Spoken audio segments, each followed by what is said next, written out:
difícil, né? Já começou? Começou? E aí, gente, tudo bem com vocês, pessoal? Peço desculpa, né, de demorar, né, para fazer essa publicação sobre esse problema do INSS que está acontecendo, né? Devido a outra continuidade do vídeo lá, né? Eu demorei para poder fazer essa análise em relação ao INSS, né, gente?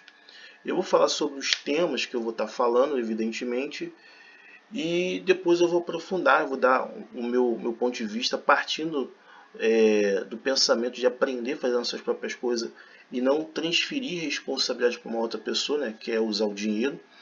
E aí vou aprofundar sobre essa questão, né, gente? Vamos lá. Eu vou falar sobre 4 temas, tá, gente? Falar quem paga a conta é a gente, falar da dificuldade de corrigir quem está lá em cima da hierarquia, falar da imposição de serviço e quem é realmente o nosso verdadeiro INSS, e vou falar da falta de presença e a falta de voz das pessoas na justiça, né? Então vamos lá, né, gente? A prestação de serviço que a gente tem, ela é uma prestação de serviço para ir e para voltar. Ela é como se fosse um ioiô. Ela vai e volta para a gente. Então, o que acontece de fato de verdade? Numa situação como essa, que ainda está sob investigação, quem geralmente vai pagar a conta é quem geralmente paga o serviço. Olhando historicamente falando, tá? Até nos casos lá atrás, em outros órgãos também, dificilmente consegue reaver o dinheiro, tá? E quando consegue reaver o dinheiro, quem vai dar a ordem da executação, quem vai fazer tudo isso, não vai tirar do bolso dele para poder cobrir, tá? Não vai tirar do bolso dele para poder cobrir. Então, o que geralmente acontece nessa situação? É aquilo que eu acabei de falar com vocês. Quem vai pagar é o povo. Toda prestação de serviço, quem é a garantia de tudo isso é o próprio povo. É o próprio povo. Infelizmente, tá? Então, infelizmente, isso que está acontecendo agora, dessa questão de não saber como é que vai ser, como é que vai ter a devolução, como é que vai ser o ressarcimento, infelizmente é o povo que vai pagar. Tá? A gente tem um modelo econômico em que coloca o ser humano como uma garantia. Quem entende, quem conhece como é que funciona o capitalismo, sabe bem claramente que o capitalismo não existe garantia. Tudo é risco. Ele se torna menos arriscado porque tem uma intervenção e tem uma regulação do Estado. Mas isso não quer dizer que não existe risco. Tá? É só uma diminuição, mas o risco ainda continua existindo. E bate revolta, bate indignação, porque a ordem econômica ela mudou o cronograma das coisas.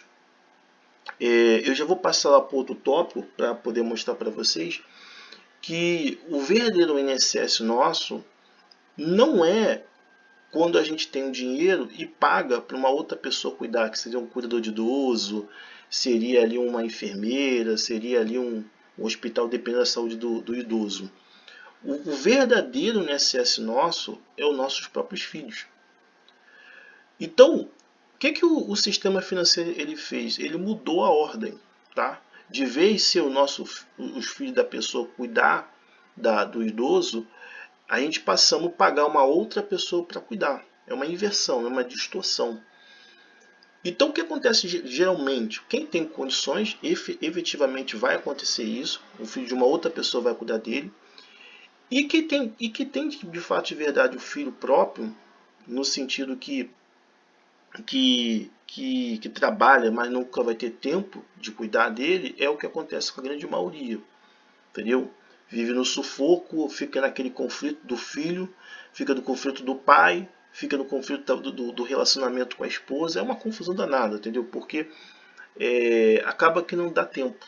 A grande maioria vive dessa forma.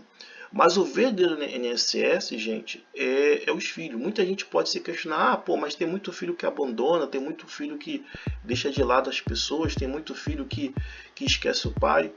Gente, isso acaba acontecendo porque a grande maioria das pessoas passa mais tempo trabalhando do que participando da vida do filho. muito pouco pode contribuir com a educação do filho. E não é educação profissional da escola, não. É educação de participação.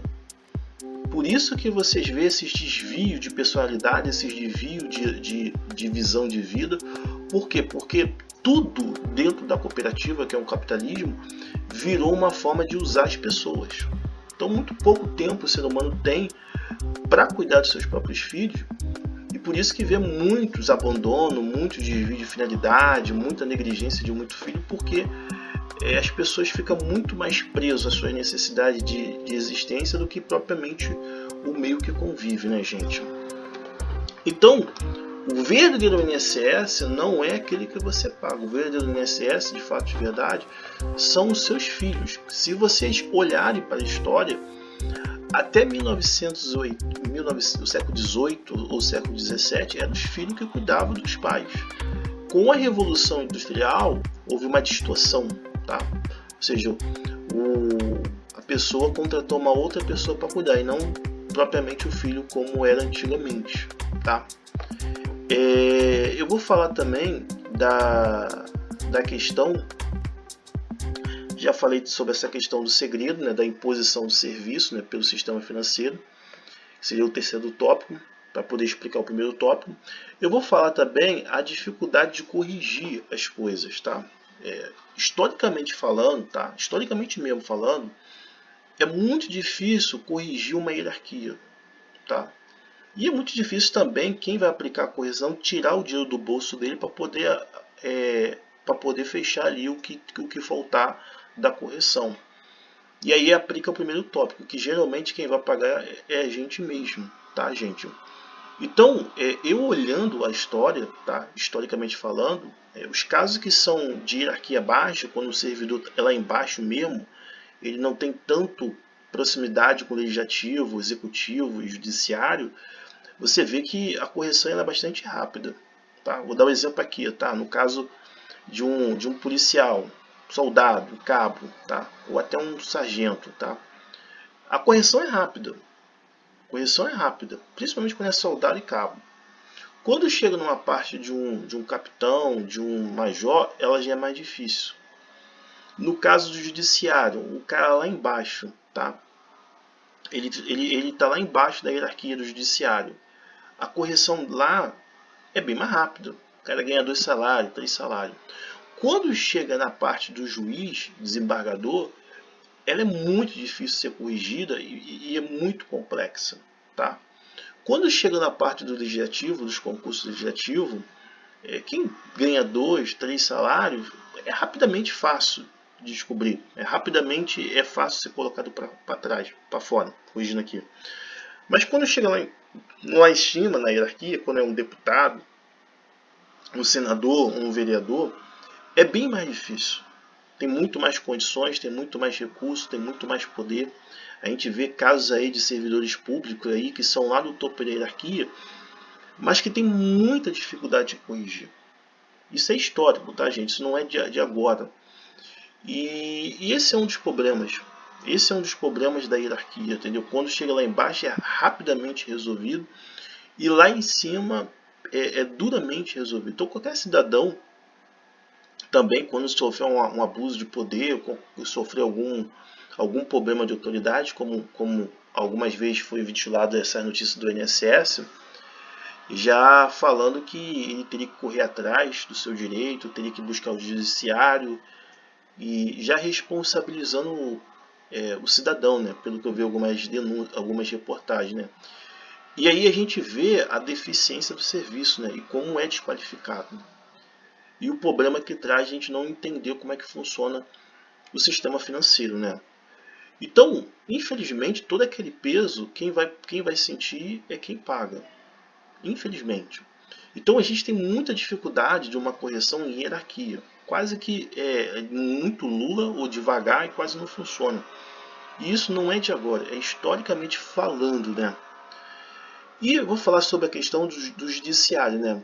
Muitas vezes, como eu vi na reportagem, da pessoa correr atrás, resolver as questões na justiça, botar um processo, também é muito complicado. Porque, primeiramente, a pessoa não pode falar um ai. Só na petição que ela pode falar. Todo o processo, quem vai falar por ela é o advogado. E o nosso sistema jurídico, ele é muito errado, entendeu? Porque, cara, quem tem que falar de fato de verdade é a pessoa, não é advogado. Se a Constituição fala que todos nós somos de maior, a pessoa tem que exercer essa maioridade lá no judiciário. Mas como tudo virou mercadoria, então passa a ser um outro ser humano que vai ter que entender, vai ter que compreender, vai ter que saber interpretar, vai ter o juiz também que vai ter que saber, vai ter que se interpretar, ou seja, pessoas de fora que vão ter que assimilar, e quem é o real que participou lá vai ficar por fora. Vai ficar por fora. A pessoa que realmente está precisando e que está participando, ambas, de um lado e de outro, vão ficar por fora. Então, a voz de expressão, entendeu? E a presença dessa pessoa não pode falar mais. Se o juiz não procurar falar com ela, ou tiver alguma dúvida, aquela coisa toda, infelizmente, todo o processo, a pessoa ela vai ter que ficar calada. Eu entendo que o ordenamento jurídico do Brasil, ele não cria pessoas capazes para exercer uma vida adulta, no meu ponto de vista. Eu entendo que o ordenamento jurídico do Brasil cria pessoas incapazes de viver uma vida adulta. É só observar a questão do processo da justiça, você não pode falar nada. É o teu advogado que vai resolver. Então, tipo assim, mesmo que você queira meter a mão e você sabe fazer as coisas, você não pode falar, você não pode resolver.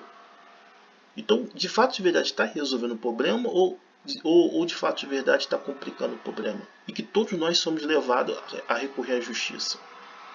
Então, tipo assim, para ficar bem claro, para que vocês tenham uma visão mais aprofundada, a voz de expressão das pessoas é quase nula. Não fala nada, você não pode dizer nada, você não pode exprimir nada, você corre o risco, se você querer bater de frente, dizer alguma coisa, você vai ser preso, porque você está diante de uma hierarquia. E você não tem outro método de recorrer. Você é obrigado a se sujeitar, ou, em alguns casos, as pessoas fazem justiça com suas próprias mãos, pela deficiência.